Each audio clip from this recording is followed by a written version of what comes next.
A ideia aqui é trazer uma visão geral sobre o regulamento europeu de inteligência artificial, né? Quase que sai aqui proteção de dados, né? Dado aí o costume. Mas, na verdade, a gente tem aí esse regulamento, né, chamado em português Regulamento de Inteligência Artificial.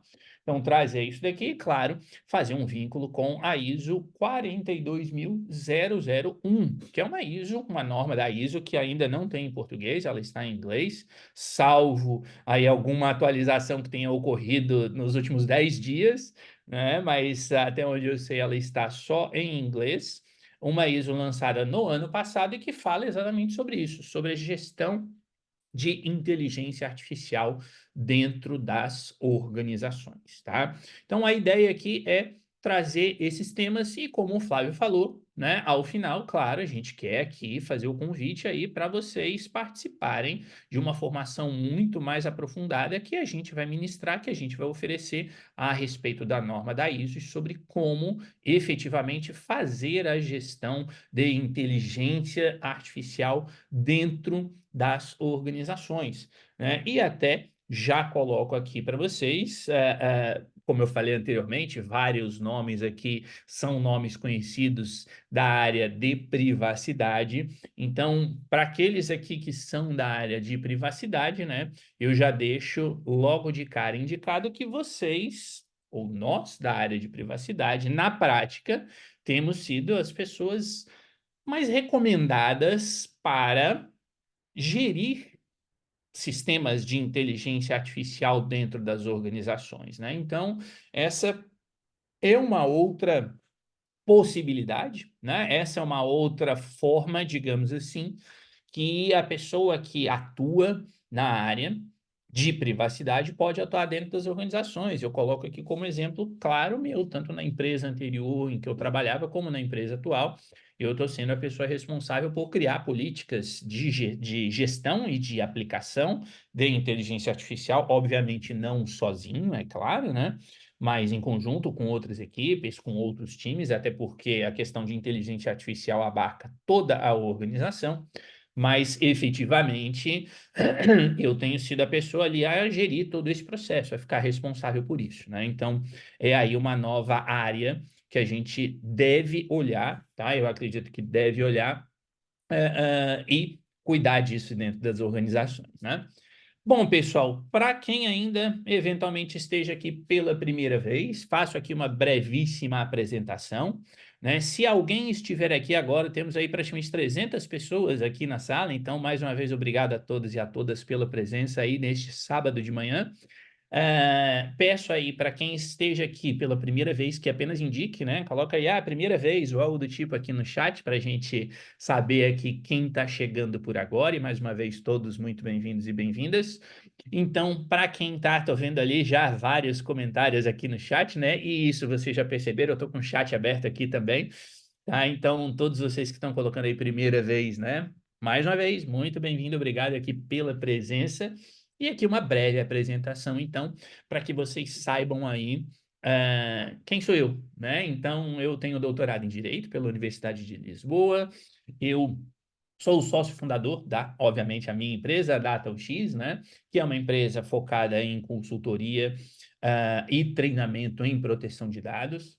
Eu trabalho como Data Protection Officer Europe na Circle K, tá? Então, a Circle K é uma empresa que tem, ela vende combustíveis e ela também tem lojas de conveniência em postos de gasolina, né?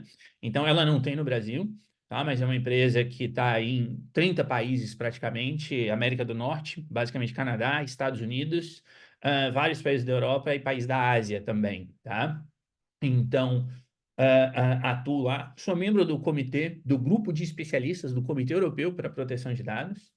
Tenho várias certificações, obviamente que aqui eu não quis trazer, não vou colocar todas, né? Não é esse o objetivo, mas só para que vocês vejam aí algumas das certificações que eu tenho, muito mais voltadas para a área de privacidade. Mas em breve acrescentarei ali na linha da IAPP mais uma sigla, que é aquela certificação que a IAPP tem agora sobre inteligência artificial. E para quem eventualmente ainda não me conhece, aqueles que estão aqui pela primeira vez, deixo aí, claro, o convite para vocês entrarem em contato comigo pelo LinkedIn, pelo Instagram, pelo YouTube, caso tenham interesse, né? Nas redes aí basta procurar pelo meu nome ou ali, né, pela aquele nick ali, o handle Prof. Matheus Passos, que vocês vão me encontrar com facilidade aí nestas 3 redes, né? Vi ali uma pergunta sobre quanto tempo vai durar, então a nossa programação aqui é mais ou menos aí 1h30, 1h40 aqui comigo, tá? O que significa dizer aí mais ou menos 11h30, 11h40 da manhã, e obviamente depois nós teremos aqui a indicação da formação. Então, traremos aqui mais algumas informações bastante relevantes. Eu diria que no total, tá, a gente deve terminar aqui por volta aí entre meio-dia e meio-dia e 15, mais ou menos, né? Para que vocês possam, obviamente, se organizar, pensando, é claro, no almoço, imagino eu, né? Mas já deixamos isso aqui, tá, pessoal? Então, quem quiser aí entrar em contato, tá? E agradeço aí, Valéria, pelo seu comentário, tá? Tem outras, né? E em breve, eu digo, tem outras que eu não coloquei aqui, que eu já tenho, e tem mais 3 que estão aí na minha mira. Uma delas eu já citei, que é a de inteligência artificial, né? Tem outras 2 aí que eu também estou aqui buscando e espero fazer este ano, tá? Ainda. E o que eu coloco aqui, pessoal, durante aqui essa nossa conversa, né? Eu não vou dizer que é uma aula aqui, esse nosso bate-papo, essa nossa apresentação. Fiquem à vontade para vocês enviarem dúvidas ou questões aqui pelo chat, tá? Como eu já falei, ele está bem aqui na minha frente. Eu tenho esse costume nas minhas aulas aqui via Zoom de deixar o chat aberto, então, ao mesmo tempo que eu vou aqui apresentando o conteúdo, eu vou dando uma olhadinha aqui no chat. Fiquem à vontade aí para perguntar o que vocês quiserem, né? Durante aqui a nossa aula. Claro que eu vou buscar responder a maior parte, sem dúvida alguma, das questões, tá? Eventualmente ali o que eu vou fazer é apenas esperar um pouquinho ou de repente aí né, responder depois, porque eu ainda vou falar, tá? Mas podem colocar aí eventuais dúvidas aqui para vocês, tá? E em termos de conteúdo, como o Flávio já colocou, basicamente nós vamos falar sobre 2 temas aqui, tá? Então vai ser aí mais ou menos 1 horinha sobre o regulamento inteligência artificial, né? Este é o nome oficial do regulamento em português, inclusive eu já vou falar sobre isso agora. E depois a gente vai falar ali ficou repetido, agora que eu vi, né? A ISO IEC 42001 de 2023, como eu falei no início, tá? Então, é uma ISO sobre sistema de gerenciamento ou sistema de gestão de inteligência artificial. Então, esse é o nosso programa aqui para hoje, trazer os pontos principais do regulamento. Nós não iremos falar sobre tudo, é impossível falar sobre todo o regulamento de inteligência artificial em 1 hora ou em 2 horas, é simplesmente impossível, vocês já vão saber por quê, quem ainda não souber. Assim como também é impossível falar sobre todos os detalhes aqui da ISO 42001, né? Então, aqui é uma visão geral para que você possa ter como ponto de partida estes aspectos e, a partir daí, usar isso como base, como um trampolim para você melhorar ainda mais, tá? Dito isso, e antes de entrar aqui, eu trouxe isso aqui. Trouxe esse mapinha, pessoal. Trouxe esse mapinha aqui por quê? Tá? Trouxe esse mapinha porque eu tenho uma... Como é que eu vou colocar? Eu entendo que a gente precise, que a gente deva efetivamente utilizar termos que sejam aí fáceis para todo mundo entender. E o que eu quero dizer com isso? Tá? Eu não tenho preciosismo aqui e nunca tive, quem sabe, quem faz aula de proteção de dados comigo sabe disso muito bem. Eu nunca tive certos preciosismos em termos de utilizar expressões que são em inglês. Não porque eu não goste da língua inglesa, pelo contrário, eu trabalho diariamente falando em inglês, portanto, não seria problema nenhum. Mas eu entendo que muitas vezes algumas pessoas preferem falar aí em inglês certos termos em vez de utilizar os termos em português. tá? Então, eu vou aqui, assim como eu faço nas minhas aulas de proteção de dados, aqui também, quando estivermos falando aí do regulamento europeu, eu sempre vou utilizar as expressões em português. Por quê? Porque não acho que devamos ter certo preciosismo a respeito daquilo que está em português, né? Então, muitas vezes as pessoas adoram falar, usar os termos em inglês, né? Mas se esquecem de que Portugal faz parte da União Europeia desde 1986, tá? 1986. O português é uma língua oficial da União Europeia, tá? Então não há nenhuma razão, né, para se pegar, por exemplo, notícias. Eu, obviamente, participo de muitos grupos de WhatsApp e tem vários grupos em que as pessoas veem uma notícia que está em português, mas preferem pegar o original em inglês e compartilhar em inglês. Não sei por que razão. E eu já trago aqui logo de cara que o nome do regulamento em português é Regulamento Inteligência Artificial, como vocês podem ver aí, tá? Então, isso é um print, tá? Do que efetivamente é o documento, né? Por isso que eu falei no início, eu até me confundi, né? Eu ia falar o Regulamento de Proteção de Dados, pelo costume, né? De eu sempre estar utilizando aí esse ponto, né? Mas trago aqui até mesmo para facilitar. E por que facilitar? Porque eu sei que tem muita gente que não fala inglês. Isso é uma realidade, não temos como escapar e não é nenhum demérito. Claro que quem não fala inglês é bom correr atrás, né? Mas para que eu vou ficar trazendo termos aqui em inglês se eu tenho o mesmo termo em português, né? Então, por isso que eu vou trazer aqui, tá? Para a gente efetivamente deixar claro para todo mundo. Lembrando que isso aqui é uma tradução oficial da União Europeia, portanto, claro, com português de Portugal. Então, vocês vão ver que tem uma palavrinha ou outra que é um pouquinho diferente, o que é plenamente normal.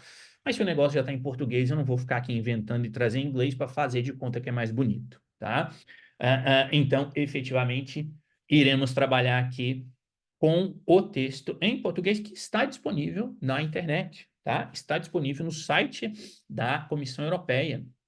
Também está disponível no site do Parlamento Europeu, né? Até tenho ele aqui, tá?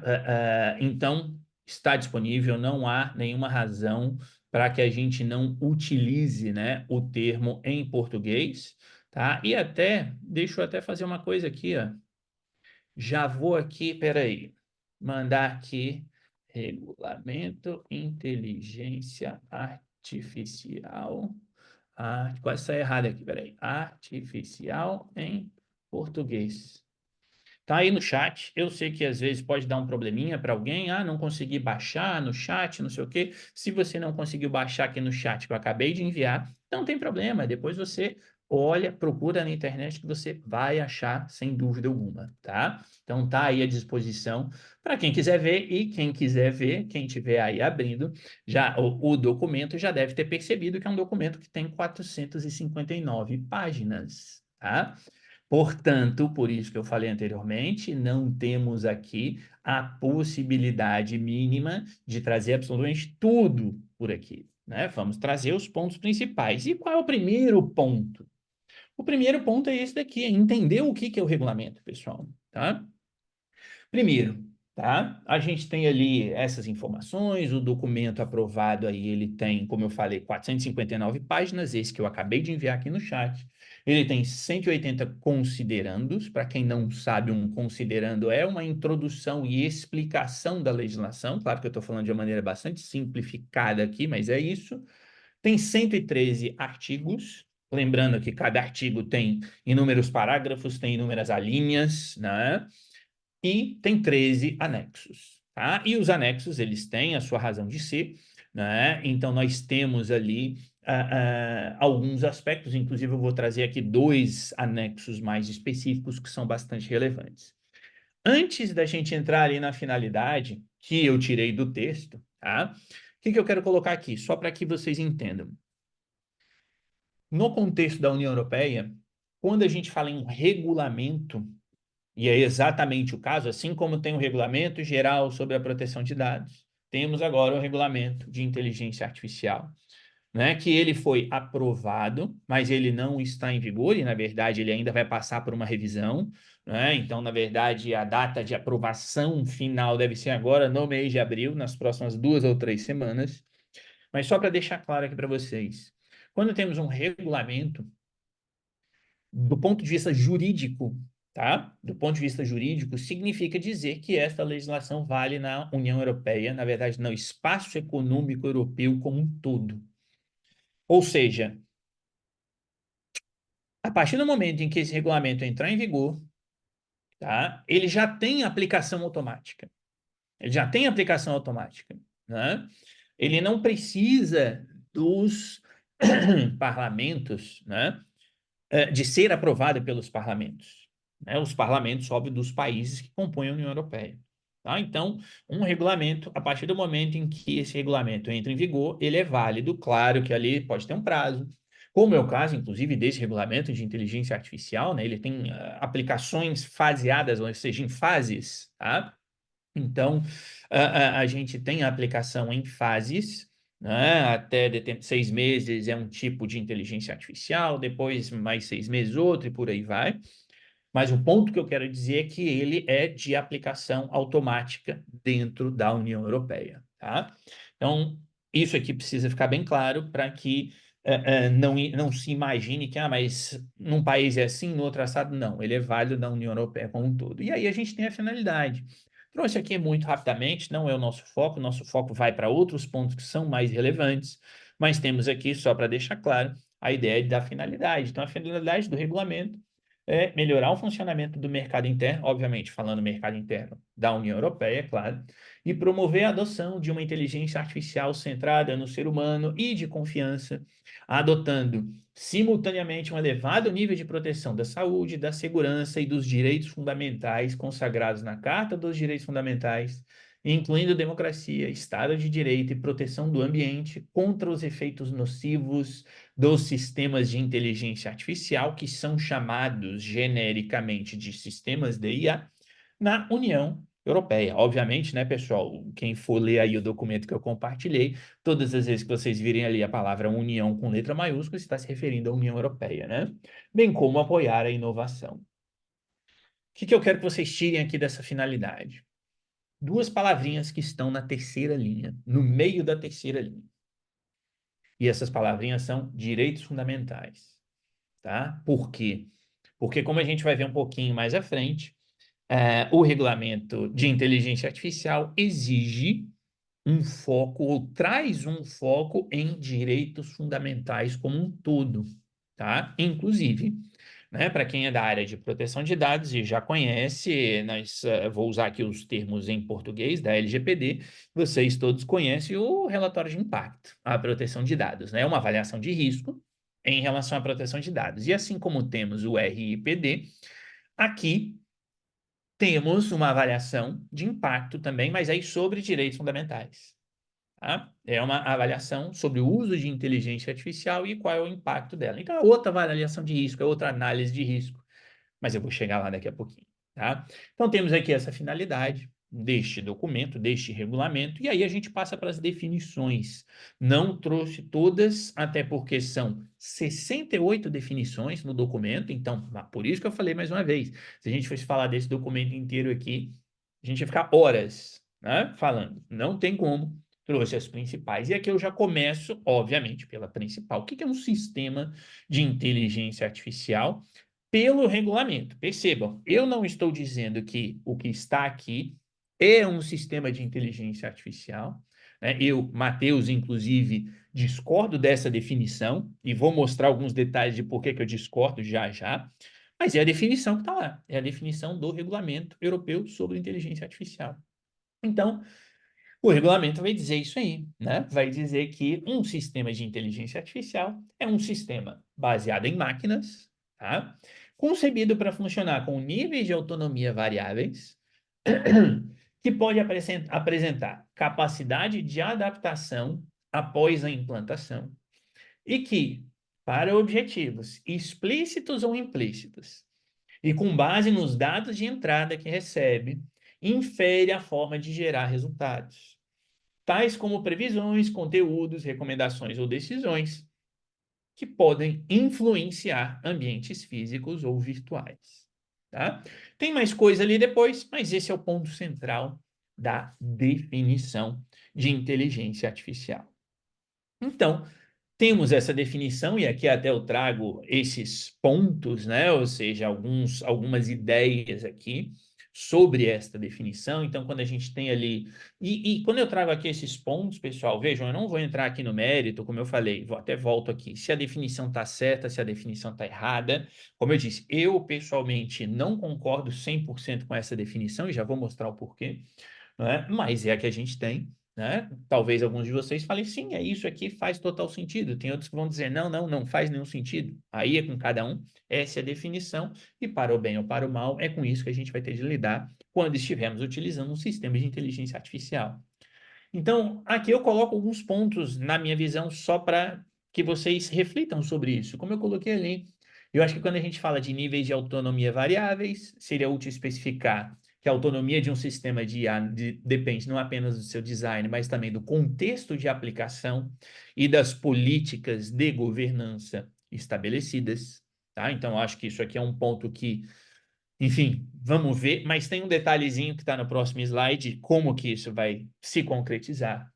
Capacidade de adaptação após a implantação. Essa descrição poderia ser ampliada para distinguir entre sistemas que se adaptam automaticamente através de aprendizado contínuo e aqueles que requerem intervenção humana para ajustes e melhorias. Esse é um outro ponto que não está claro. Para objetivos explícitos ou implícitos, então aqui a gente tem uma certa ambiguidade. O que é um objetivo explícito? O que é um objetivo implícito? Né? E isso pode levar a desafios na previsão de comportamentos da inteligência artificial e garantia de que suas ações permaneçam alinhadas, tá, com as intenções humanas. Não estou aqui imaginando que teremos o surgimento da Skynet, tá? Pelo menos não tão cedo, assim eu espero, né? Mas eu acho que aqui nós temos uma certa ambiguidade de efetivamente entender o que que a gente está, a que estamos nos referindo aqui, tá? Então, acho que esse é um ponto que poderia ter sido um pouco mais bem desenvolvido, né?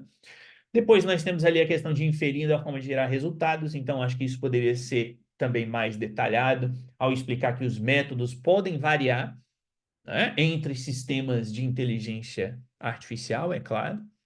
E ainda acho que a questão ali de influência em ambientes físicos, essa menção deveria ser acompanhada ali de uma discussão sobre a questão ética e de segurança da informação, tá? Porque nós temos, obviamente, um sistema diferente. Eu coloquei ali como exemplo. Uma coisa é se a gente tiver um robô, um carro autônomo. Isso é uma situação diferente de um algoritmo de recomendação. Tá? Então, acho que são pontos aqui que vão gerar um debate a respeito da definição de sistemas de inteligência artificial. Ou seja, a minha visão, repito, isso aqui é minha visão, tá? Eu acho que a definição não está muito clara. E eu entendo que essa definição provavelmente se aplicaria a qualquer software clássico, por exemplo, de planilha eletrônica ou de processamento de imagens, porque ele gera uma saída, né, inferida a partir da entrada e que vai ter influência no sistema. Tá? Então, se eu pego essa definição aqui, volto a ela, olho para isso daqui, eu poderia dizer que um Excel é um sistema baseado numa máquina. Tudo bem, nível de autonomia, forçando a barra talvez um pouquinho, eu poderia dizer que o Excel tem nível de autonomia, porque depende das fórmulas que eu colocar lá, mas tudo bem, vamos até tirar isso aqui do contexto, né? Capacidade de adaptação, também eu até tirarei isso do contexto, mas a questão dos objetivos, a questão dos dados de entrada, ele vai inferir resultados e ele vai influenciar o mundo físico ou o mundo virtual. Por isso que eu acho que a definição aqui ela é meio confusa, tá? Então, a questão ali, talvez, da autonomia em si, por isso eu coloquei, talvez seja o único critério de distinção realmente relevante que diferencia sistemas de IA e outros sistemas de TI de maneira geral. E também não está claro o que significa autonomia. Né? O que é uma questão de autonomia? Tá? Ou seja, a autonomia é o negócio de decidir sozinho, né? Então, é a maneira como eu vejo, tá? E eu acho que isso é um pouco problemático.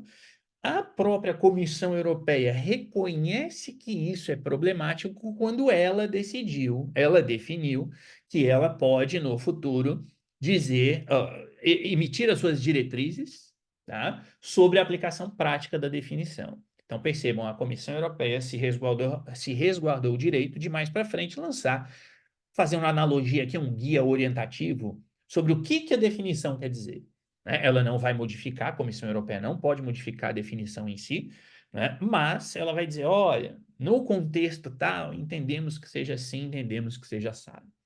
Por que nesta definição aqui, pessoal, nesse ponto eu estou gastando esses minutinhos aqui a mais? Porque a definição de inteligência artificial é a base de todo o regulamento, né? E aí eu já coloco aqui para vocês o que é a dificuldade que é, ou que foi, e que eu acho que continuará a ser, né, essa discussão em relação ao que é o que não é um sistema de inteligência artificial, mesmo que uma lei venha, porque isso aqui no fim das contas é uma lei, venha e diga, inteligência artificial é isso, tá? Então, assim, do mesmo jeito que no caso brasileiro, né, temos o projeto de lei no caso brasileiro, tem uma série de discussões, vai continuar a ter uma série de discussões, tá? Vai ter um certo, não vou dizer que é um vazio de definição, mas vai ser necessário um cuidado muito grande para, como eu falei, que a gente não pegue isso aqui e diga que se eu estiver usando Excel, eu estou usando aqui a questão de inteligência artificial, né? Aqui até vi aqui, né, o que o Ivan colocou, se você cria uma macro no Excel, ele, entre aspas, decide sozinho, né? E aí a gente tem realmente alguns problemas, tá? Mas enfim, eu estou trazendo, como eu falei, aqui é uma reflexão bem específica sobre essa definição, que isso aqui é a base de tudo, sem dúvida alguma, né? Depois eu trago aqui algumas outras definições, mas essas eu não vou aprofundar tanto, tá? Mas são algumas definições também, como eu falei, não vou trazer todas. A primeira delas é de fornecedor, tá? Ou seja, o que é um fornecedor? Né? É uma pessoa singular ou coletiva, autoridade pública, agência ou outro organismo que desenvolva ou mande desenvolver um sistema de inteligência artificial ou um modelo de IA de finalidade geral e o coloca no mercado. Tá? Então, isso é um fornecedor. Eu estou trazendo aqui só para que vocês entendam algumas definições, ainda que tem outras, inclusive fornecedor, distribuidor e tudo mais. Então, tem toda um relacionamento entre essas partes, né? Para quem é da área de proteção de dados, vai estar muito acostumado com relacionamento basicamente entre controlador e operador. Aqui não. Né? Aqui a gente tem outras partes. A gente tem o fornecedor, a gente tem o distribuidor, a gente tem o responsável pela implementação, como vocês podem ver aqui, né? Ou seja, uma coisa é eu criar, eu fornecer. Outra coisa é eu pegar aquilo que me foi fornecido e eu implementar, tá? E cada um tem a sua própria responsabilidade, né? Assim como controlador e operador na proteção de dados têm suas responsabilidades específicas, aqui a gente vai ter também responsabilidades específicas para cada um desses agentes ou cada um desses atores, né? Tanto que então, o fornecedor é quem desenvolve, o responsável pela implementação é quem usa, tá? Como eu falei, temos o distribuidor, que é outro contexto, está lá no documento que eu compartilhei. Tá? Então, temos várias definições aqui. Temos aqui a definição de modificação substancial, e isso aqui é importante porque isso vai trazer um reflexo, vai gerar um reflexo posteriormente uh, em relação a quem a modificação do sistema, e não só a modificação do sistema, mas as responsabilidades, porque dependendo se o sistema for de alto risco, por exemplo, ou de risco mais baixo, a gente vai falar sobre as classificações de risco daqui a pouco. Se modificou, você tem de prestar contas, né? Você tem de avisar, você tem de pedir para autorizar a utilização. Então, nós temos aqui efetivamente pontos diferentes, tá? Então, como está aqui, modificação, alteração do sistema de ar após sua colocação no mercado, né, ou colocação em serviço, que não tenha sido prevista ou ali, ó, português de Portugal, tá, pessoal? Isso aqui não é erro, né? Ali planeada em português de Portugal se fala planeada, obviamente que o Brasil fala planejada, né?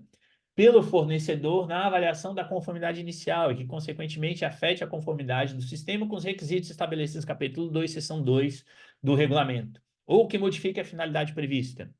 Tá? Então, temos essa definição.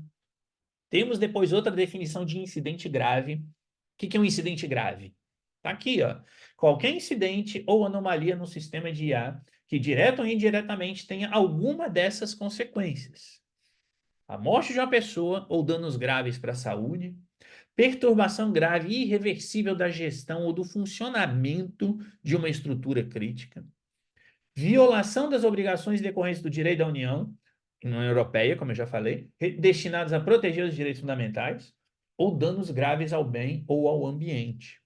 E aí, de novo, assim como temos lá nas leis de proteção de dados a questão, né, de impacto aos titulares, por exemplo, se houver um incidente de segurança, aqui temos também essa definição, já claro, né? Lembrando que, obviamente, o legislador europeu aprendeu em relação às falhas do regulamento europeu, tá? E falhas no sentido de ausência de certas definições, e aqui ele veio e trouxe. O que é incidente grave? É isso aqui, tá? E para a gente terminar essa parte inicial de definições, eu trago essa última aqui, que é relevante quando a gente vai falar sobre os níveis de risco. Então, modelo de IA de finalidade geral. E aí vocês têm aqui esta explicação, né? Ou essa definição. O que é isso? É um modelo de IA, inclusive se for treinado com uma grande quantidade de dados, utilizando a autossupervisão em escala, que apresenta uma generalidade significativa e é capaz de executar de forma competente uma vasta gama de tarefas distintas, independentemente da forma como o modelo é colocado no mercado, e que pode ser integrado numa variedade de sistemas ou aplicações. A jusante tem essa explicação do que é uma aplicação ajusante, está lá a definição, exceto os modelos de IA que são utilizados para atividade de investigação, desenvolvimento ou criação de protótipos. Isso aqui, pessoal, essa questão de modelo de IA de finalidade geral, adivinha, adivinhem quem gerou a inclusão, né, desta definição? Uma definição que não estava originariamente, tá? Uma definição que originariamente não estava presente no documento, mas aí surgiu um certo aplicativozinho aí, não sei se vocês vão saber qual é, né? Clarissa colocou ali, claro, né? Que fez com que, né, os cabelos da nuca, né, os pelinhos da nuca do legislador europeu se arrepiassem. E aí ele falou, pô, vamos colocar isso aqui, né? Então o pessoal ficou aí de cabelo em pé e aí colocaram isso aqui, tá? Temos aqui outras definições, né? Como eu falei, temos a definição de mandatário, importador, distribuidor, que eu já tinha citado, operador, tá? Então temos operador aqui também. O que é dado de treino? O que é dado de teste? O que é dado biométrico? O que é identificação biométrica? Verificação biométrica. Inclusive, para quem trabalha com proteção de dados, sugiro ver essas definições, essas três últimas. O que é dado biométrico? O que é identificação biométrica? O que é verificação biométrica? Que no regulamento europeu e no caso da LGPD não tem especificamente o que é isso, mas aqui tem e dá para tirar várias ideias daqui e vincular com proteção de dados também, né? Essas definições todas estão no artigo 3º, que está na página 166 do documento que eu compartilhei anteriormente, e temos um total de 68 definições, como eu também já tinha citado, tá? Então, pessoal, inúmeras definições. Esse é um regulamento extremamente complexo. A Mel colocou ali de usar o chat GPT para entender o regulamento, né? E eu acho que faz total sentido, tá? Então, copiar o texto, jogar lá e falar, ó, me explica como se eu tivesse 10 anos de idade, né? Talvez saia alguma coisa bastante interessante dali, porque esse regulamento, gente, ele é um regulamento complexo, basta ver o número de páginas que ele tem, né? Vejam que estamos aqui na página 166, tá? Então, o que veio antes ali, claro, artigo 3º, mas tirando o artigo 2º, artigo 1º, o que vem antes são os considerandos, né? Mas se a gente pegar aí, mais ou menos, vai da página 160, estou arredondando aqui, até a 459, nós temos 300 páginas, uma lei de 300 páginas. Então, vocês já podem imaginar a complexidade deste regulamento, tá? Então, algumas definições aqui para vocês pegarem aí de maneira geral o escopo. Escopo de definições, porque aí a gente tem o escopo da aplicação do regulamento. Então, a que o regulamento é aplicável? Em que situações se aplica o regulamento de inteligência artificial? Então, se aplica a fornecedores que coloquem no mercado. Aqui eu quero chamar a atenção porque isso pode trazer impactos aí para o Brasil, ou pelo menos para empresas brasileiras, né? E já explico por quê, ainda que na prática isso seja, eu duvido que isso vá acontecer, mas enfim, já explico por que que pode ter impacto e por que que eu duvido que tenha um impacto, tá? Mas vamos lá. O regulamento se aplica a fornecedores que coloquem no mercado ou coloquem em serviço sistemas de IA ou que coloquem no mercado modelos de IA de finalidade geral no território da União, independentemente de estar estabelecidos ou localizados na União num país terceiro, tá? Depois, temos aqui responsáveis pela implantação de sistemas de IA que tenham seu local de estabelecimento ou que estejam localizados na União, fornecedores e responsáveis pela implementação. Lembrando, o que é um fornecedor? O que é um responsável pela implementação? Está lá nas definições, né? De sistemas de IA que tenham o seu local de estabelecimento ou estejam localizados em um país terceiro. Se o resultado produzido pela IA for usado na União Europeia, e aí aqui, vou até terminar, depois eu volto aqui a essas alíneas B e C. Importadores e distribuidores, fabricantes de produtos que coloquem no mercado ou coloquem serviço sistema de IA juntamente com o seu produto sob seu nome, mandatários de fornecedores e pessoas afetadas localizadas na União Europeia. Então percebam, por um lado, por que que isso pode trazer impacto? Porque se você trabalha numa empresa brasileira que vai oferecer produtos e ou serviços para pessoas que estejam na União Europeia, obviamente utilizando um sistema de inteligência artificial, em tese, o regulamento de inteligência artificial se aplica à sua empresa. Né? Você que tem, de repente, uma empresa no Brasil, está oferecendo algo, você vai ter de cumprir com o regulamento europeu. Né? E, em tese, se você não cumprir, você vai sofrer sanções, aquela coisa toda. Né? Aqui que eu digo, por um lado, a gente precisa ter atenção, aqui a lógica é a mesma do regulamento europeu, assim como a LGPD também tem essa lógica, vocês sabem disso muito bem, né? Quem é da área de proteção de dados sabe que a LGPD deixa claro que a LGPD se aplica mesmo em empresas que estejam fora do Brasil. Elas precisam ali se submeter àquilo. E é aqui que eu também duvido um pouco, porque assim como ocorre com o regulamento europeu, né, é muito complicado você ter uma punição a uma empresa que esteja fora do território da União Europeia. Tá? Então, por exemplo, e aqui fazendo analogia com proteção de dados, quando a Autoridade de Proteção de Dados da Itália suspendeu a aplicação, a utilização do chat GPT no território italiano, ela fez isso por quê? Porque nós temos a OpenAI sediada na Irlanda. Né? Então, e aqui no contexto da União Europeia, apesar de estar na Irlanda e ser uma decisão da autoridade da Itália, mas a União Europeia, neste sentido, é quase como se fosse a mesma coisa. Né? Então, a autoridade tem essa possibilidade, porque você. É claro que aqui eu estou resumindo muito, não é exatamente assim, mas eu quero que neste contexto vocês entendam que a União Europeia é como se fosse um país. Né? Apesar de ter França, Portugal, Espanha, Itália, etc., mas é como se fosse um único país.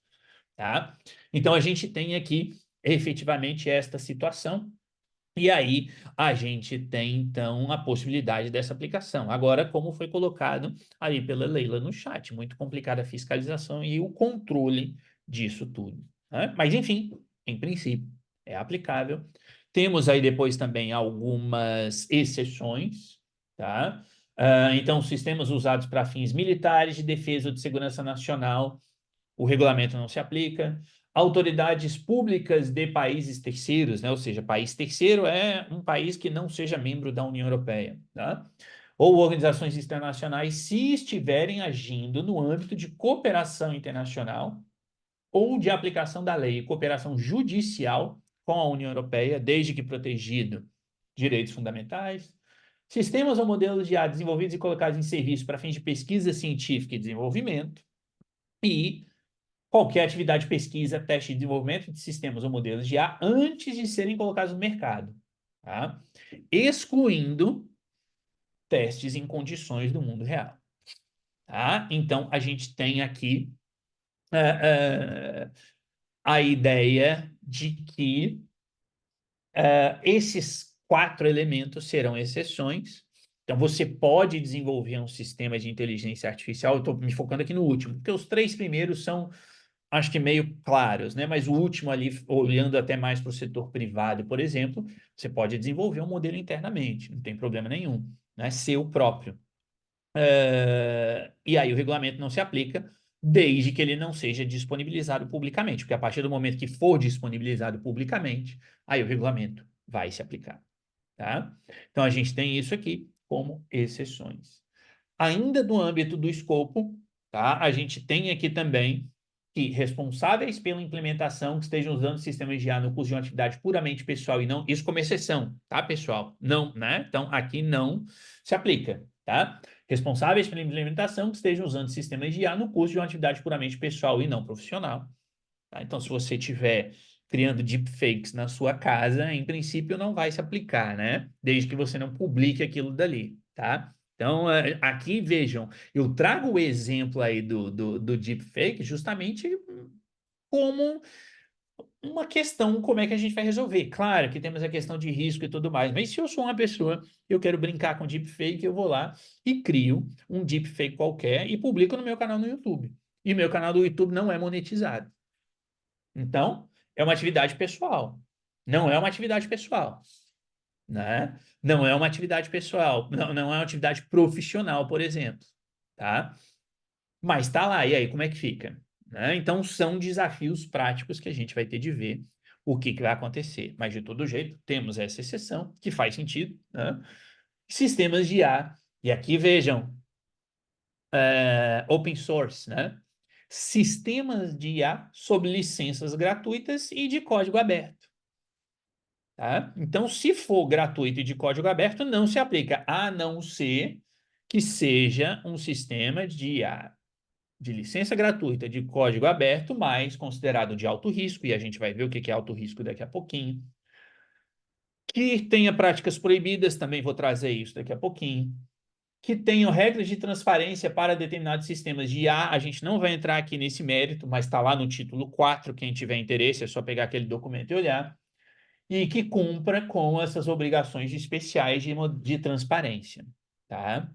Então, a gente tem estes aspectos. Vejam, né? De novo, a gente tem aqui, como acontece sempre, tá, pessoal? E aqui não é uma crítica ao regulamento em si, mas de maneira geral, eu acho que todos nós sabemos aqui que, querendo ou não querendo, para o bem e para o mal, as legislações elas sempre ficam atrás da tecnologia, né? A tecnologia surge de um dia para o outro, a legislação surge em anos, como é o caso do regulamento de inteligência artificial, que já estava sendo negociado há anos, né? E agora, então, entrou aí, foi aprovado, aquela coisa toda, tá?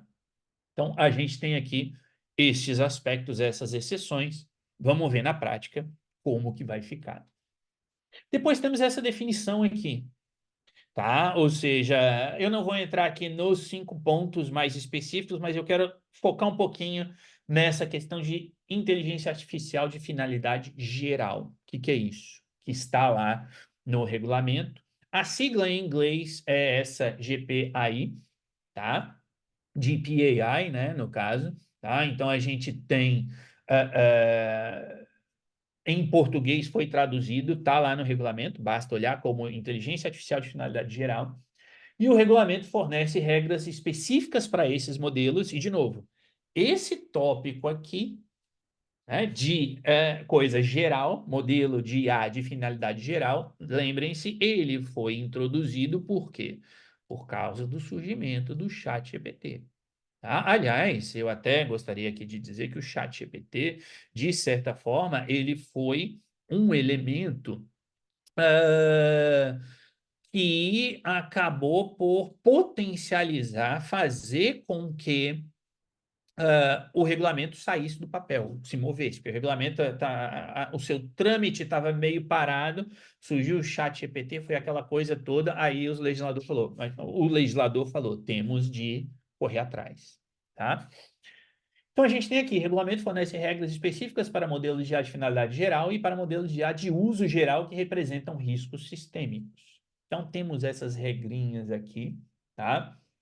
Ah, ah, tem a questão, como vocês podem ver no quarto tópico ali, né? Se estiverem localizados fora da União Europeia, quem fornece esse tipo de inteligência artificial vai ter que ter o representante na União Europeia, tá? Então, temos algumas obrigações que são específicas para este tipo, tá? De inteligência artificial.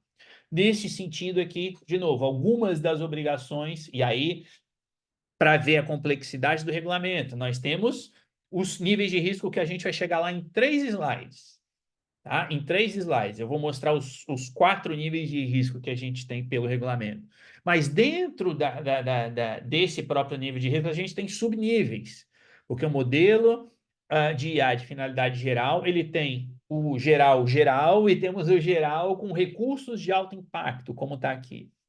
E esses representam risco. Então, tem uma série de detalhes para classificar cada sistema, cada tipo de sistema, e a partir daí entender o que um faz ou o que ele deixa de fazer.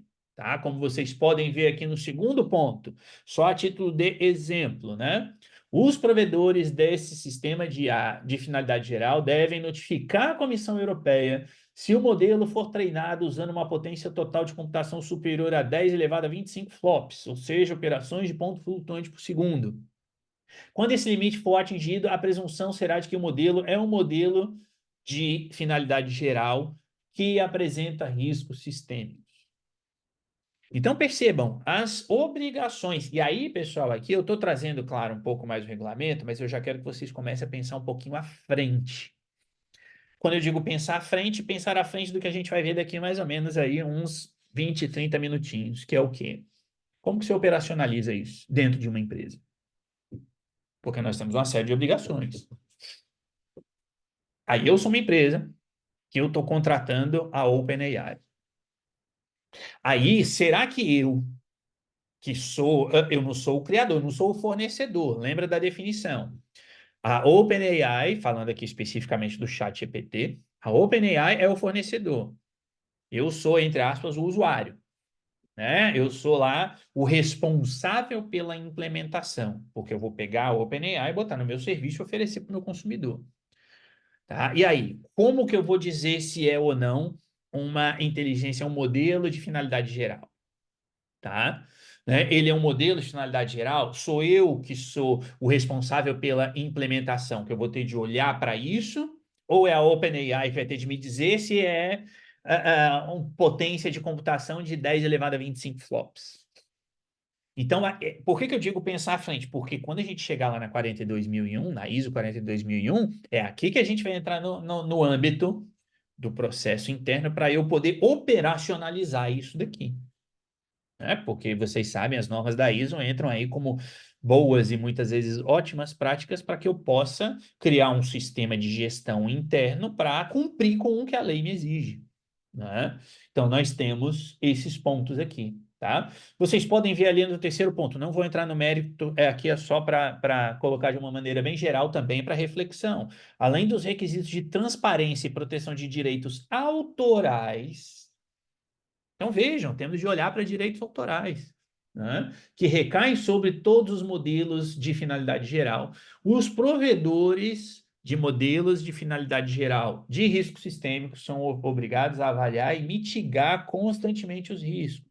Tá? Então, temos de olhar para esses elementos aqui. Em síntese, e aqui essa parte aqui, tá? Marquem aí, isso aqui é a minha visão, tá? Minha visão. Para mim, essa definição de um modelo de IA de finalidade geral é mais vaga ainda do que a anterior. Lembra que eu trouxe aquelas críticas ao que é um sistema de inteligência artificial com base no regulamento europeu? Aí a gente tem a definição de modelo de IA de finalidade geral. E aqui, para mim, é ainda mais vago. Por quê? Porque nesta definição, nem mesmo declara o que é um modelo de IA. Ele fala, temos um modelo de IA de finalidade geral. Tá, mas o que é esse modelo de IA em si? Uma parte, para depois chegar no de finalidade geral. Porque quando a gente fala em sistemas de IA, e do ponto de vista jurídico, isso é bastante relevante, porque o que está definido? Está definido o que é um sistema de IA. Mas não está definido o que é um modelo de IA. É a mesma coisa ou são coisas diferentes? Então a gente tem aqui uma questão que é relevante, traz relevância. O modelo de IA torna-se um modelo de IA de propósito geral, se apresentar generalidades significativas. O que isso quer dizer? Né? E, portanto, for capaz de executar com competência uma ampla gama de tarefas distintas, independentemente da forma como o modelo é colocado no mercado e puder ser integrado a uma variedade de sistemas e aplicativos. Tá? Então, se aplica o que a esses modelos? Porque são modelos, percebam que, por um lado,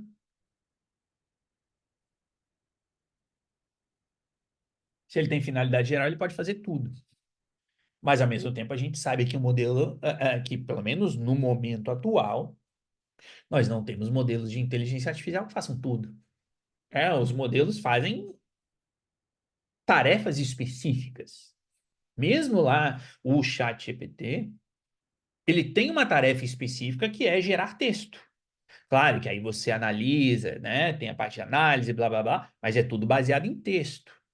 Tá? Então, se você pegar ali, vi aqui, né, Rubens, o seu comentário ali, tá? Sobre a IA do Serpro, né? Mas enfim, Paula colocou isso é chave, né? Saber o tipo de tecnologia é o ponto de partida para eu saber como avaliar, exatamente. E por isso que eu digo que aqui, alguém tinha comentado no chat antes, eu não lembro quem foi, que falou que o surgimento do chat GPT, né, que deu lá, potencializou a questão do regulamento, e essa parte, para mim, de novo, fazendo reflexão, foi meio que colocada, tipo, nós temos o chat GPT, o que passa na minha cabeça é o seguinte, eu acho que o legislador olhou e falou assim, bom, beleza, nós temos o chat GPT agora.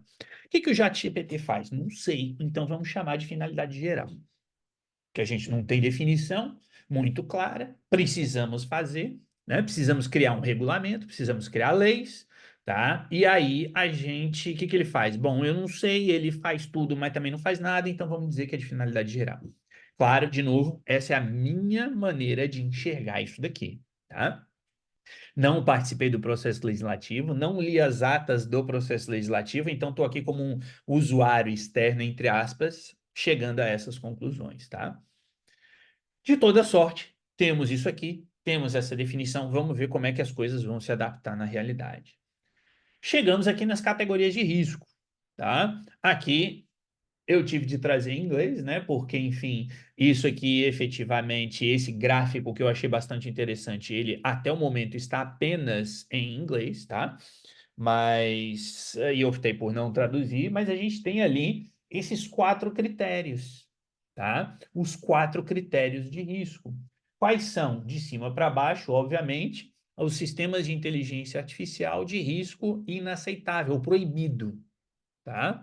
Proibido. Então, são aqueles que violam os direitos fundamentais, né? Lembra que eu falei para vocês lá no início, guardem essa palavrinha, direitos fundamentais. Isso é a essência do regulamento sobre inteligência artificial. Então, é necessário entender que o foco é proteger direitos fundamentais. Não é mais um direito aqui, um direito, não. Todos os direitos fundamentais. Então, aqueles sistemas que são de alto risco, e a gente vai ver quais são eles daqui a pouquinho, são proibidos. Depois nós temos sistemas de alto risco, que tem uma série de regrinhas também. Quais são os sistemas de alto risco? Aqueles que trazem impacto na saúde, segurança ou nos direitos fundamentais. Então vejam que aqui temos a diferença entre o de cima, que é violação dos direitos fundamentais, e o de alto risco, que traz impacto em direitos fundamentais. E aí o que é necessário fazer?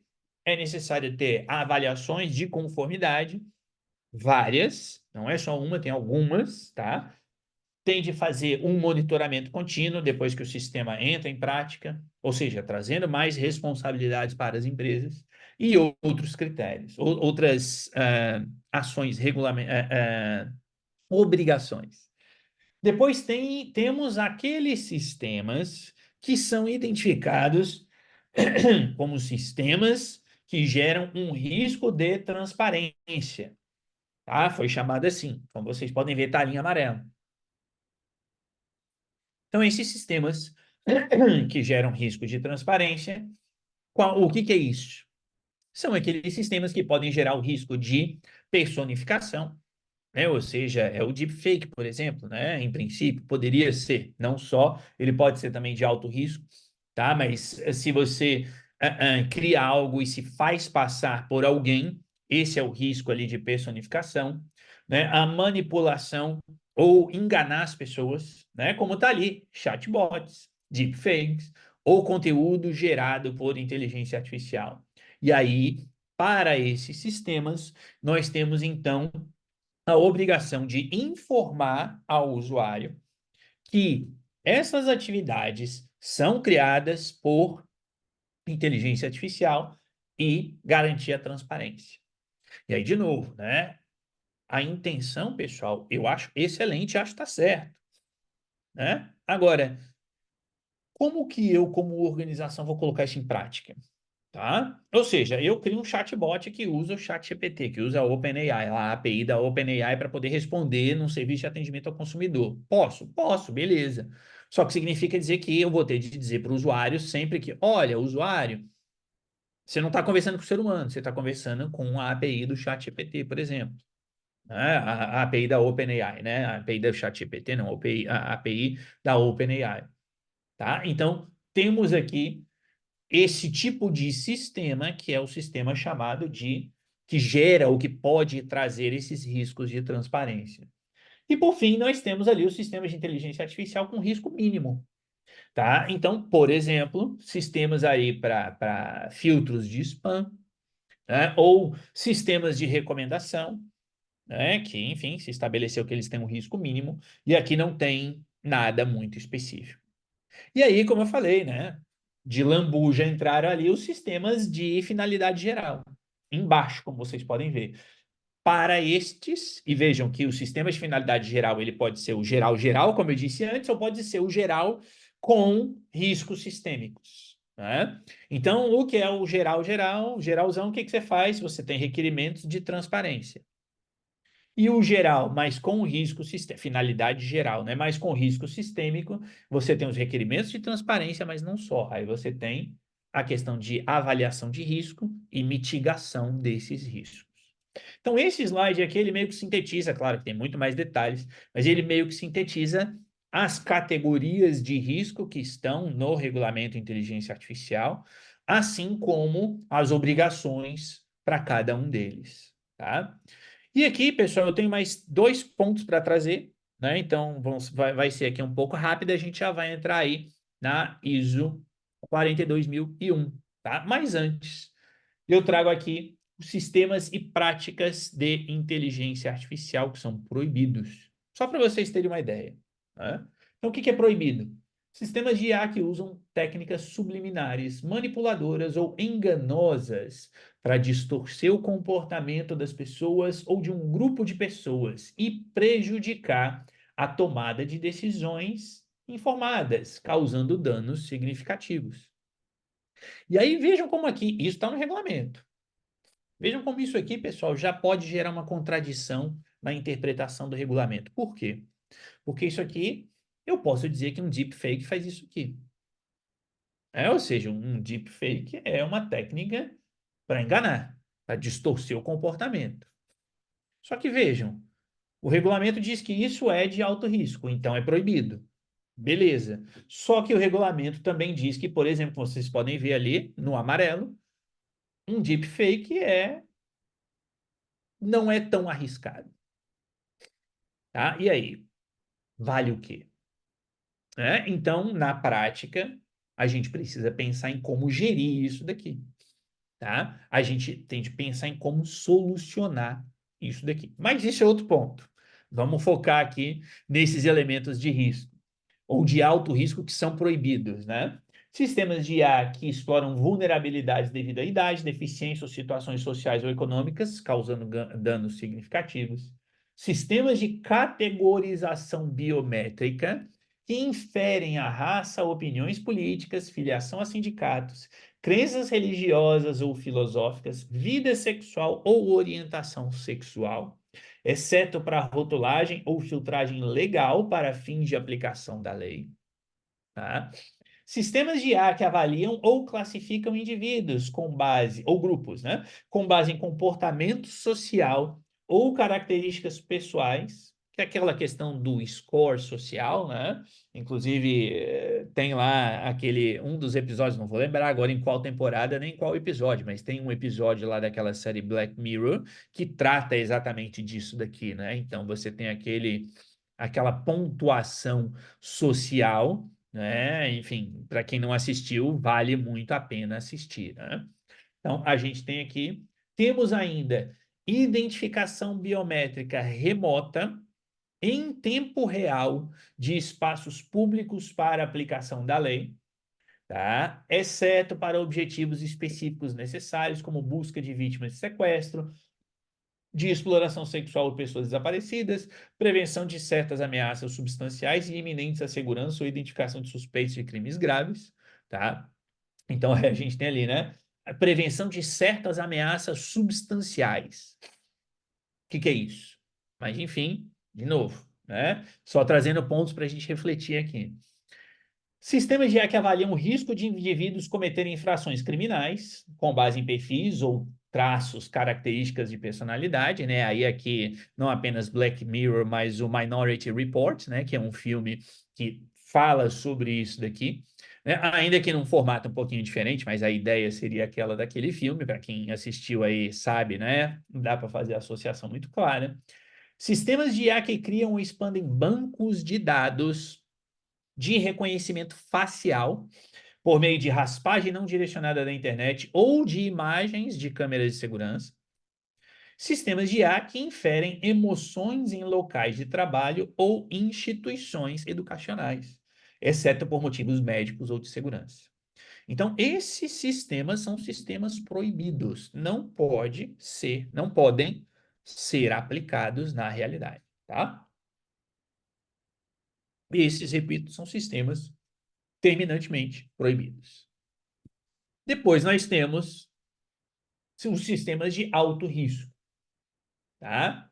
Então, o alto risco aqui, como está no segundo ponto, é baseado na finalidade pretendida do sistema, né? Só lembrando ali, né? O que é o de alto risco, está no primeiro tópico, é aquele que pode potencialmente criar um impacto adverso na saúde, na segurança ou direitos fundamentais. Então, aqui, pessoal, quem for mexer com o Regulamento Europeu de Inteligência Artificial, vai precisar saber o que são direitos fundamentais e quais são os direitos fundamentais que estão lá na Carta dos Direitos Fundamentais da União Europeia. Então, não é só um ou outro, tá? Então, a gente tem efetivamente aqui esse aspecto. E aí, Atílio, concordo com o que você falou, tá? Sem dúvida alguma, pelo menos na minha interpretação, eu concordo com o que você colocou, né? Classificar preferências políticas seria legal aqui, tá? Então, voltando, né, à questão do alto risco, o sistema de IA de alto risco, a função desempenhada pelo sistema e a finalidade e modalidades específicas para o qual o sistema é usado são fundamentais para determinar se ele é de alto risco ou não. E os sistemas de IA de alto risco podem ser componentes de segurança de produtos cobertos pela legislação setorial. Tá? Então, temos aqui alguns detalhes. Nesse sentido, pessoal, esses sistemas de alto risco, tá? Eles têm duas classificações, né? Dois pontos aqui, são divididos em duas características, que são características vinculadas ao anexo 1 ou anexo 3, tá? Então, eu não vou aqui entrar em detalhes ou trazer mais detalhes, porque é bastante coisa, tá? Ou vou até aqui passar muito rapidamente, sem detalhar cada um deles, mas só para que vocês tenham uma noção. O que são sistemas de alto risco? E aqui eu vou primeiro focar, aliás, eu vou primeiro não, eu vou exclusivamente focar no anexo 3. Então, só para que vocês vejam, anexo 3, dados biométricos. Sistemas que utilizam dados biométricos são sistemas de alto risco, tá? Portanto, tem de cumprir com aquelas regrinhas, né? Sistemas que são vinculados a infraestruturas críticas, como, por exemplo, trânsito rodoviário, redes de abastecimento de água, gás, aquecimento ou eletricidade, tá? Estes sistemas são sistemas de alto risco. Educação e formação profissional. Então, sistemas de inteligência artificial que fazem alguma coisa desses elementos, por exemplo, vou ficar só no primeiro. Sistemas de IA concebidos para serem utilizados para determinar o acesso ou admissão ou afetação de pessoas singulares a instituições de ensino e formação profissional de todos os níveis. Então, uma universidade resolve utilizar um sistema de inteligência artificial para poder avaliar se a pessoa passou ou não passou no vestibular, se a pessoa vai ou não ser aluno. Isso é um sistema de alto risco, tá? Portanto, a universidade vai ter de cumprir com certas regras, não é? Sistemas de ou relacionados a emprego. gestão de trabalhadores e acesso ao emprego por conta própria. Então, recrutamento. Pronto. Já é o primeiro, e vou de novo ficar só aqui no primeiro, tá? É um sistema considerado como um sistema de alto risco. Tá? Sistemas que falam sobre manutenção da ordem pública. É um sistema de alto risco. Depois temos ainda gestão de migração, asilo e controle de fronteiras. São sistemas de alto risco. Sistemas que falam sobre a administração da justiça e processo democrático. Alguém aí mencionou anteriormente os sistemas de inteligência lá do STJ, se não me engano. Né, eu vi no chat aqui, passou muito rápido, alguém tinha comentado, eu quero ver o do STJ, se não me engano. Pelo regulamento europeu, seria um sistema de alto risco, o que significa dizer que o STJ precisaria ali. Isso, o Luiz colocou as duas IAs do judiciário, acho que é do STJ, né? Enfim. STJ, STF, o que seja, né? Então, a gente tem aí, STF, obrigado, Luiz. Né? Nós temos aqui um sistema de alto risco, tá? Então, se fosse no caso brasileiro, se aplicariam todos esses elementos, tá? Depois temos aqui questões referentes à avaliação de conformidade, tá? Então, eu não vou aqui trazer os detalhes, mas são avaliações de conformidade. Eu quero focar aqui na avaliação de impacto aos direitos fundamentais que eu comentei anteriormente, tá? Então, temos de fazer mais uma avaliação de risco. Aqui tem um conteúdo, né, dessa avaliação de impacto. Não sei como é que vai ser a sigla, né? AIDF, mas enfim, né? Se fosse no Brasil, seria o RIDF, né? Relatório de impacto, tá? Então, nós temos esses elementos que precisam ser postos em prática para sistemas de alto risco, tá? De risco elevado, no caso. Qual é o último ponto que eu quero trazer aqui? Sanções. Então, o regulamento fala sobre sanções. Ele prevê multas administrativas, né? De maneira geral, são um pouquinho mais brandas que o regulamento de proteção de dados, tá? A exceção, como eu pus ali, né, do lado esquerdo no centro, que práticas proibidas, né? As inteligências, o uso de inteligência artificial proibido são elevados 7% do faturamento anual global ou 35 milhões de euros, o que for maior, tá? Então, a gente tem aqui para aquele, lembra daquela classificação de risco, aquela pirâmide, né? Então, nas práticas proibidas, se elas forem utilizadas, esses sistemas de IA forem utilizados, a gente tem uma sanção que pode chegar a 7% do faturamento, tá?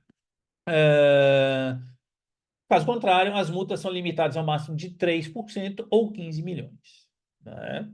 E aí a gente tem questões aqui vinculadas a pequenas e médias empresas, tá? Então, a gente tem aí especificamente regrinhas para PMS, né? Então, alguns benefícios ou algumas possibilidades maiores, aquela coisa, né, de tratar aí de maneira mais específica, tá? Então, pessoal, o que eu trouxe aqui, claro, é uma visão super geral, né? Super geral sobre o regulamento. Claro que tem muito mais, claro que tem muito mais detalhes e, enfim, demoraria muito tempo, mas eu espero que vocês tenham conseguido ver pelo menos os principais e compreender os principais tópicos, né? Que eu acho que, na verdade, acabam trazendo muito mais dúvidas, né? Do que efetivamente respostas. Agora, ao mesmo tempo, algumas dessas dúvidas, não vou dizer que todas elas possam ser sanadas, tá? Mas pelo menos a gente consegue solucionar algumas coisas com quem? Com a nossa ISO 42001, tá? Uma ISO que foi lançada no ano passado, como eu falei, dezembro do ano passado, né? E vai falar então sobre um sistema de gestão de inteligência artificial, tá? Então temos aqui quer dizer, a operacionalização, não necessariamente do regulamento de inteligência artificial, mas, obviamente, com o objetivo de, né, com o objetivo de cumprir com o regulamento de inteligência artificial, tá? Sem dúvida alguma, a gente tem aqui essa possibilidade de utilizar esta norma da ISO, tá? Então, a gente tem de conhecer. Eu entendo que temos de conhecer, né? Não é à toa que assim que saiu essa norma aqui é uma das que eu comecei a estudar com mais afinco, tá? Por quê? Porque a gente precisa verificar de que maneira a gente vai implementar um sistema de inteligência artificial. Eu falei agora, eu falei no início para vocês, né? Tanto na empresa anterior que eu trabalhava quanto na atual, eu sou o principal responsável por fazer com que a inteligência artificial seja bem utilizada dentro da organização, tá?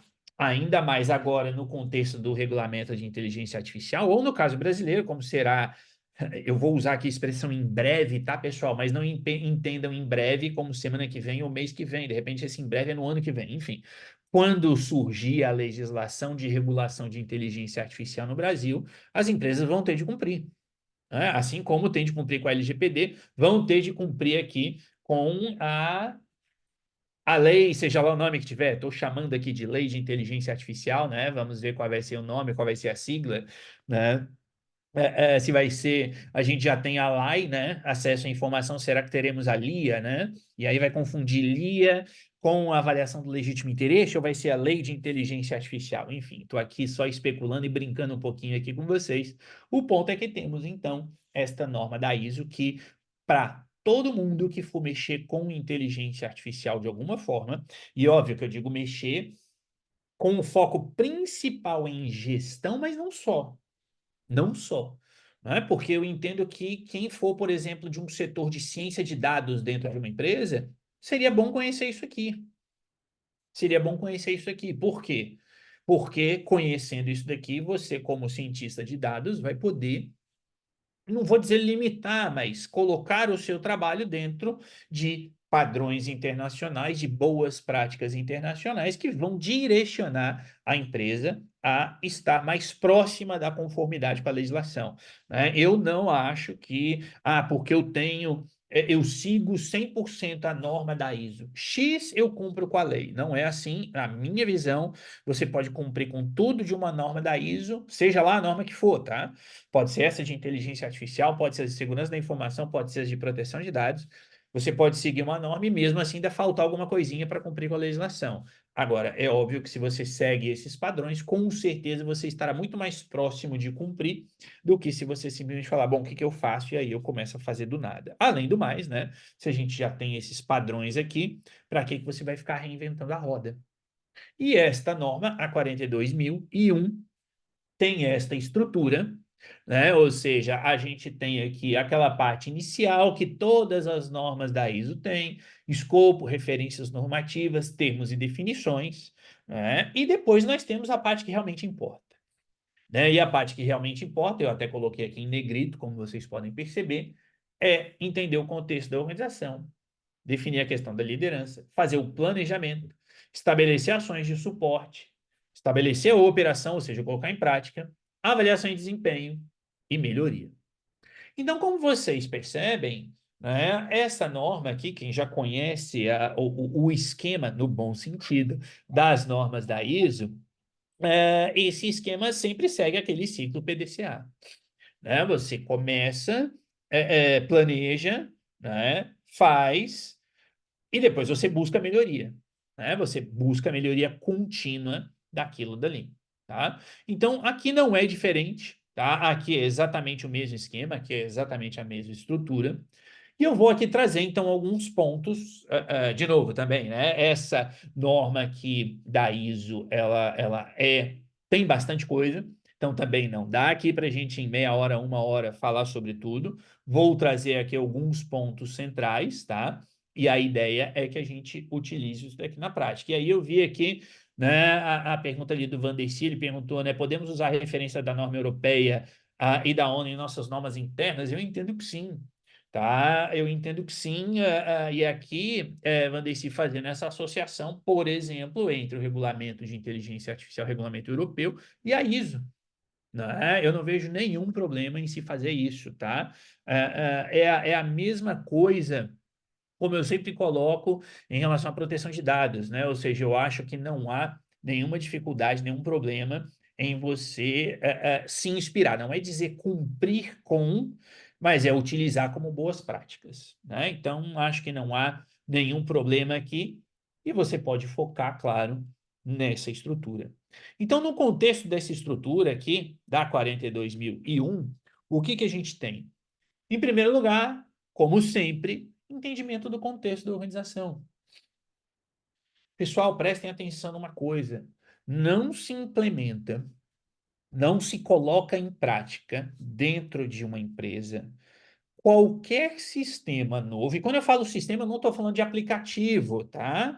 Não estou falando de você implantar, instalar um programa, né? Colocando aqui super simplisticamente, não estou falando disso. Eu estou falando, você não consegue instalar ou implementar nenhum sistema de gestão de algo, seja lá o que for este algo, se você não conhecer o contexto da organização. Não consegue. Ah, não consegue. Você não consegue fazer a gestão, por exemplo, de um programa de privacidade se você não conhecer a empresa. Você não consegue fazer a gestão de um sistema de inteligência artificial dentro da organização se você não conhece a empresa. Eu já citei 3 vezes e vou citar pela quarta vez. Na empresa anterior e nesta de agora, eu sou responsável por colocar em prática políticas e procedimentos para a utilização de inteligência artificial pelos funcionários. Eu já tinha uma estrutura praticamente pronta na empresa anterior. Vocês acham que eu estou pegando o que eu fiz anteriormente, copiando e colando e colocando agora? Claro que não. Óbvio que não. Por quê? Porque a empresa anterior era de um ramo de atividade. A empresa atual é outro ramo de atividade. A empresa anterior atuava no número X de países. A empresa atual trabalha em um número Y de países. A empresa anterior tinha uma determinada estrutura hierárquica. A empresa atual tem outra estrutura hierárquica. Então não adianta dizer, ah, mas as duas vão utilizar o chat GPT, a OpenAI. As duas vão utilizar lá o Copilot. As duas vão utilizar o Gemini, né? Gemini, ou o Vertex do Google. Não adianta eu falar, ah, mas as duas vão usar a mesma coisa. Sim, as duas vão usar as mesmas coisas. E aí o Wagner colocou, né? Eu vou pegar então os controles que a gente tem lá na Vestice BN. Quem não conhece, não sabe o que é Vestice BN, acompanhem as nossas aulas aqui, que aí vocês vão saber o que é. Tá? Quem já conhece não pode falar, tá, pessoal? Não vale falar para quem não conhece. Deixa o pessoal que não conhece curioso, né? Então, não tem como eu pegar de um e colocar. Então, o primeiro passo é contexto da organização, tá? Não adianta eu simplesmente copiar e colar, né? Não adianta eu trazer, claro, a experiência você traz, mais ou menos ali o que precisa, claro que você traz, mas eu não vou pegar um programa de uma e colocar na outra. Simples, né? É isso aí, né, Marcelo? Você quer moleza, vai capinar um lote, tá? Tem de fazer isso, tá? Quer moleza, vai capinar um lotezinho. Eu até falo isso em várias aulas, né? Nossa, é difícil, é. Então, enquanto você capina o lote, você fica pensando como solucionar o problema, tá? Mas é assim que funciona. Então, você tem de olhar para a questão externa e empresa, externa e interna relevante da empresa, né? É necessário que você veja o impacto na mudança cultural. Tá? E que impacto é esse, pessoal? Vamos focar aqui na inteligência artificial. Hoje, tá? E estou colocando de maneira genérica, não estou dizendo que é o certo, o que é o errado. Eu estou dizendo que é muito fácil para qualquer funcionário abrir lá sua continha no chat GPT, usando o gratuito. E o cara tá trabalhando, ele quer ser mais produtivo e papapá, ele simplesmente copia e joga lá, copia e cola, copia e cola, copia e cola, e vai fazendo e tem o resultado, e papapá. Mesmo a pessoa olhando, eu vou analisar o resultado para não sair besteira, papapá, papapá, pô, beleza. Isso é o que a pessoa faz hoje. Estou falando, estou dando um exemplo hipotético e genérico, tá, pessoal? Não estou dizendo que na prática, de repente, até é, mas enfim, vocês entenderam, tá? Uma coisa. Se agora eu vou implementar uma política e um procedimento interno, eu vou ter de chegar para esse mesmo cara que pega tudo que aparece na frente dele, joga no chat GPT e pega de volta e faz seja lá o que for, e eu vou ter de falar, meu amigo, a partir de agora você não vai fazer assim. A partir de agora você só pode pegar, sei lá, exagerando, né? Só para exemplificar. Hoje você só pode copiar o que tiver aqui em arquivo de Word na pasta X aqui, na nossa rede. É só aquilo ali. O que tiver no arquivo do Excel você não pode pegar. Por exemplo, é uma mudança cultural interna, porque você vai ter de fazer isso. O que implica em monitorar, para ver se o cara está fazendo ou não, ver o resultado. O que implica em fazer treinamento, tá? O que implica é você ter de pensar em maneiras de conscientizar o pessoal, tá? Então, vai ter mudança cultural. E o cara não vai querer mudar, porque, pô, antes ele pegava, seja do arquivo do Word, seja do Excel, jogava no chat GPT e saía um negócio pronto para ele, e ele estava lá aparecendo como produtivo, agora ele vai ter de pegar o Excel e olhar linha por linha, coluna por coluna, vai ter de analisar, enfim, né? Vocês entenderam aqui o que eu quero dizer. Então, você tem de olhar isso. Você vai ter de olhar para o propósito. Isso é importante, tá? Isso é importante.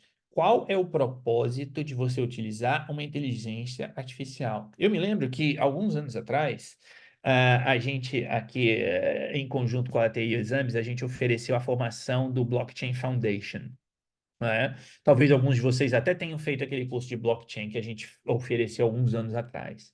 E eu me recordo que, à época, tava aqui, igual tá agora. Agora o hype é a inteligência artificial, né? Você vai lançar uma nova marca de granola e você diz que a granola tem inteligência artificial, porque, né, é importante dizer isso, né? E algum tempo atrás era o quê? Era blockchain. E eu dei um exemplo, né, de uma empresa que era, sei lá, o nome dela era ABC e ela mudou para ABC Blockchain. E por causa disso, a empresa, a valorização dela aumentou. Mas qual o propósito? Para que que você está fazendo? Ah, se você não souber, não vai adiantar, né? Então, é a mesma coisa que você falar assim, não, eu uso o chat GPT. Para quê? Como? Você sabe usar? Tá? Qual é o seu propósito com aquilo ali? Porque depois você vai lá e fala, pede um negócio, o chat GPT te responde, você fala, não, isso aqui não presta. Né? Então, qual é o propósito? Você tem de conhecer, e cada organização tem a sua finalidade. Tá? Você tem de determinar ali o papel da organização em relação ali ao contexto de A. Organização é o quê? Ela é consumidora, né?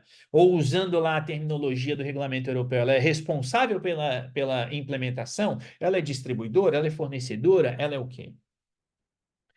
E ela tem de entender os limites, né? Tem de entender os limites, né? Quer dizer, tem muita gente divulgando que você, claro, coloca aqui, né, a API do chat GPT e ele vai trazer cafezinho para você todo dia de manhã. Não vai, tá? Então a gente tem aqui que pensar na aplicabilidade, nos limites daquilo dali, tá? Então isso é entender o contexto. Tá lá na 42.001. Depois você tem que chegar para a liderança. Aí aqui, pessoal, aqui é o jogo de cintura. Aqui é a malemolência. Aqui é como que você vai chegar para a liderança da empresa, porque, pessoal, não se enganem, tá? Tem muita liderança de empresa que defende a ideia. Eu sou uma empresa vendedora de granola e eu quero dizer que a minha granola tem inteligência artificial, para ficar no exemplo que eu dei aí 2 minutos atrás. E o cara é o líder e ele acha que tem de ter. Por quê? Porque todo mundo fala sobre inteligência artificial e eu não vou ficar de fora, tá? E eu não vou dizer que, nossa, olha que burrice, que estupidez. Não, não estou entrando nesse mérito. Porque do ponto de vista, talvez ali da liderança, faça sentido. Por quê? Porque se o meu concorrente faz, por que que eu não vou fazer? Por que que eu não vou colocar? Se eu, como líder, cujo objetivo talvez ali seja maximizar o lucro da empresa, eu entro lá em sites que têm ações e eu vejo loja 1, 2, 3 com IA, a ação está aumentando. Loja 4, 5, 6 com IA está aumentando. Por que que a minha eu não vou colocar com IA para aumentar também? Ou como a Viviane colocou ali, questão de marketing, tá? Então, faz sentido. Só que aí, você que é a pessoa que tem essa ideia de que não é só dizer vendemos granola com IA a partir de agora, né? Agora você vai ter de chegar e, primeiro, abrir o horizonte da liderança em muitas situações. Segundo, você vai ter de dizer para o cara lá da liderança que, olha, para a gente poder fazer um negocinho direitinho, você vai ter de abrir o bolso. E aí você já tem uma complicação. E não só abrir o bolso. Você vai ter de dizer para esse cara que simplesmente quer mudar e dizer eu faço granola com inteligência artificial, que ele vai ser o responsável se der problema. Para não usar outra expressão aqui, né? Porque a aula está gravada, então, né? Para não usar outra expressão. Na hora que der problema, você vai ter de dizer para ele, meu amigo, ó, no fim das contas, é você que é o responsável. Porque você faz parte da alta direção. Então, como é que você vai chegar para uma pessoa dessa e dizer, olha, você não só tem de mudar sua mentalidade, você vai ter de abrir o bolso e você vai ter de chamar a responsabilidade para você, tá? É isso que você tem de fazer. Então, conhecer a liderança e saber lidar com a liderança é algo essencial para quem for ser fazendo analogia, né? Nós temos aqui, aí em parceria com a TI Exames, o curso de gestor de privacidade, você vai ser um gestor de inteligência artificial, né? Então, a gente precisa pensar nisso daqui. Depois você tem ali a questão do planejamento. Beleza, resolvi tudo, né? Estou aqui tranquilo, beleza, já entendi o contexto da organização, a liderança está me apoiando, maravilha. Aí eu tenho de planejar como é que eu vou colocar isso em prática.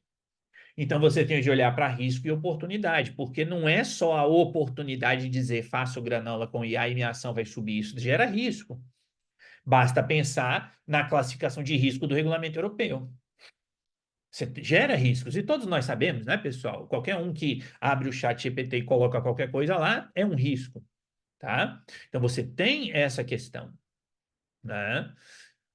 Você tem de olhar para quais vão ser os critérios de risco.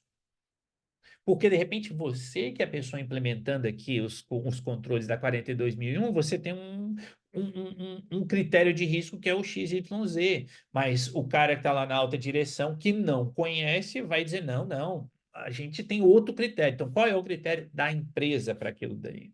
Tá? Você vai ter de determinar o contexto, né? E vai ter de ter documentação. Tudo isso tem de ser documentado. Tá? E eu sei que tem muita gente que não gosta de documentar, não é? Tem muita gente que fala, não, eu vou criar documento, é perda de tempo, blá, blá, blá. Eu não acho. É claro que eu entendo que muitas vezes é um pouquinho complicado, tá? Não é que você perca tempo, né? Mas é um tempo, obviamente, né? Para você sentar e criar e um documentar, papapá, nem tudo é automático, mas é documentação e isso faz parte do planejamento, tá? Não tem como escapar. E ainda nesta parte de planejamento, deve ter um processo para avaliar consequências. Porque se não tiver processo para avaliar consequência, vai sofrer a multa. Ou pode. E pior, né, pessoal? Se não sofrer a multa, se não receber uma multa, eu vou usar a expressão, pode sofrer um certo cancelamento de usuários, né? Que de repente a galera começa a falar, olha, a empresa X aqui tem inteligência artificial, mas trouxe problemas. Aí vocês sabem que um, um consumidor insatisfeito, ele atinge um número de pessoas muito maior do que um consumidor satisfeito, tá? Então, tem de olhar para isso daqui, tem de olhar para as possíveis consequências, né, da implementação, do uso pretendido e do uso indevido, previsível, e deve-se levar em conta o contexto técnico. Contexto técnico aqui, pessoal, da própria empresa, né? Contexto técnico é da própria empresa. Quer dizer, se é falando em termos de recursos propriamente, uma pequena empresa vai ter condições de utilizar um negócio gigantesco, tá? Então, isso tem de ser pensado. né? Depois a gente entra na parte do suporte, e suporte aqui é no sentido de o apoio para poder colocar o planejamento em prática, tá? Então, você tem de ter recurso, e o recurso vem lá da alta direção. Você tem de ter pessoas competentes, porque você não vai pegar qualquer um para poder fazer a gestão. Gestão, vejam, eu vou usar a expressão gestão do sistema de inteligência artificial, mas eu não estou falando no sentido de gestão, eu estou falando no sentido de gestão técnica. Ou seja, a pessoa que vai lá implementar na sua empresa aquela questão da inteligência artificial. Quem que vai implementar? E quem vai implementar precisa saber. Já usei a expressão, não necessariamente são essas pessoas, mas um cientista de dados. Você não vai contratar qualquer cientista de dados, porque o cara pode fazer besteira. Tá? Então você vai ter de pegar alguém que tenha competência para aquilo dali. E qual vai ser a comunicação interna? Tá? Depois você passa para a parte de operação. Então, você precisa planejar, implementar e controlar os processos para atender os requisitos e implementar as ações determinadas lá na parte de planejamento, porque você planejou. Beleza, agora você vai colocar em prática, vai partir para a operação, tá? Quando você partir para a operação, como que você vai colocar isso em prática? Né? De que maneira aquilo ali vai ser implementado? Porque não adianta você ter tudo bonitinho, tudo lindinho, fiz um planejamento, uma estrutura maravilhosa, se aquilo ali não vai ser posto em prática. Inclusive, no âmbito lá do planejamento, pessoal, a gente tem duas abordagens diferentes, né? Eu posso fazer aquele planejamento lindo e maravilhoso, e aí eu tento atingir aquilo dali, ou eu posso fazer um planejamento mais pé no chão, tá? Não vou aqui dizer que um é melhor do que o outro. Ah, não, é porque a tendência talvez seja a gente pensar o planejamento pé no chão é melhor. Pode ser, ou pode não ser. Porque de repente eu posso ter um planejamento lindo e maravilhoso e buscar atingi-lo, ter aquilo como meta. E aí eu vou implementando outras ações para concretizar aquilo que é o lindo e maravilhoso. Ou de repente eu posso ser um pouco mais, para chegar aqui na operação, ser um pouco mais realista e falar: não, olha, eu quero fazer isso aqui para poder atingir, e aí atingir, aí eu melhoro, aí atingir, e assim sucessivamente. Né? Quase a questão de maturidade. E, aliás, seria uma coisa interessante de criar, né? Um nível, assim como tem o nível de maturidade em privacidade, qual é o nível de maturidade em termos de inteligência artificial? Aliás, não é interessante criar porque já tem. Eu até lembrei aqui agora que eu tenho um Excel criado justamente sobre isso, tá? Não foi eu que criei, mas, enfim, né? Então, dá para fazer esse tipo de análise, né? Ainda no âmbito da operação, a gente tem aqui mudanças, porque beleza, uma coisa é eu falar assim, olha, a partir de agora, funcionários, vocês só vão pegar o que está lá no Word para o chat GPT, o que está no Excel você não pode mais. Isso é uma mudança, beleza, mas... E aí eu fiz o treinamento e todo mundo disse que aceitou, que entendeu, né? Porque todo mundo clicou lá, próximo, próximo, próximo, finalizar treinamento. Show de bola. E aí? Tá? E aí? Será que realmente mudou? Tá? Realizar avaliação de risco, e isso tem de ser feito assim como o RPD, em termos de proteção de dados, né? É, não vou dizer muita gente defende, muita gente acha, mas na prática acaba acontecendo que o RPD é feito para constar e ficar lá escondido no canto escuro do quarto, né? Na prateleira atrás da porta no porão. Não pode ser assim, e assim como com o RPD, ele tem de ser revisto continuamente, as avaliações aqui de risco de inteligência artificial também precisam ser feitas. E aí, a ISO 42001 traz esses elementos para você fazer essa avaliação de risco. Tá? O que, que pode, o que, que não pode fazer, o que, que vale a pena, o que, que não vale a pena. Tá? Então, tem isso também na própria norma da ISO. Né? E fazer avaliações de impacto do sistema em intervalos planejados, né? Como a gente já sabe. Feita essa operação, a gente passa para avaliação. Já que estamos falando de um ciclo PDCA, eu preciso avaliar. Né? Eu preciso avaliar como é que o negócio está funcionando. Né? O negócio está funcionando bem? Tem erros? Não tem erros? Então, eu tenho de definir métricas, eu tenho de definir o que, que vai ser monitorado, o que, que vai ser medido, como eu vou monitorar, como eu vou medir. Eu preciso avaliar, eu preciso realizar, então, auditorias internas em intervalos regulares. Né? E, obviamente, que uma vez que eu faço isso, eu preciso pôr em prática as melhorias. Então, eu sei que tem que fazer melhoria X, Y, Z. Tá? Eu tenho que colocar aquilo em prática. Senão, a nossa avaliação, ela é para inglês ver como se fala. Tá? Depois temos os anexos, pessoal. Os anexos eu não vou entrar aqui no mérito, né, detalhadamente, só aqui informar. A gente tem aqui, por exemplo, o anexo A, como um anexo normativo, que são os objetivos de controle e os controles de referência. Então, aqui eu trouxe só um exemplo, muito rápido, né, quando a gente fala de políticas, e depois ali no A.3, a organização interna. Tá? A gente tem depois o anexo B, que é normativo também sobre a orientação de implementação para controles de IA. Então, como implementar esses controles, tá? Basicamente, ele vai trazer isso. Depois o anexo C informativo, que são os objetivos organizacionais ou possíveis objetivos organizacionais, né? Com fontes de risco. Então, como eu sempre coloco, tem muita gente que fala, nossa, mas é muito difícil pensar em riscos, por exemplo, a proteção de dados, ou agora riscos à inteligência artificial. Não, não é, meu amigo, minha amiga. Abre uma norma da ISO e vai no anexo, que vai estar lá. Pelo menos o grosso vai estar lá, o básico vai estar lá. E a partir daquilo dali, cabe a você, como profissional, pegar e olhar qual é o ramo de atuação da empresa, o que ela faz, o que ela deixa de fazer e criar em cima disso, né? Porque você também querer tudo mastigado, aí, se você quer tudo mastigado, para que eu preciso de você? Eu, organização. Tá? Se tem um funcionário que fala assim, não, não, aqui, risco, não, isso aqui é muito genérico, né? Ué, então não precisa de você. Tá? Porque se você quer pronto, você não vai fazer nada. Se você não vai fazer nada, você não presta para ser funcionário. Então aí você também tem de, né, ser um pouquinho proativo nesse sentido. E depois o anexo D, que fala sobre o uso do sistema de gestão de IA e faz relação com o quê? A 27001, de segurança da informação, 27701, de proteção de dados, e a ISO 9001, de qualidade.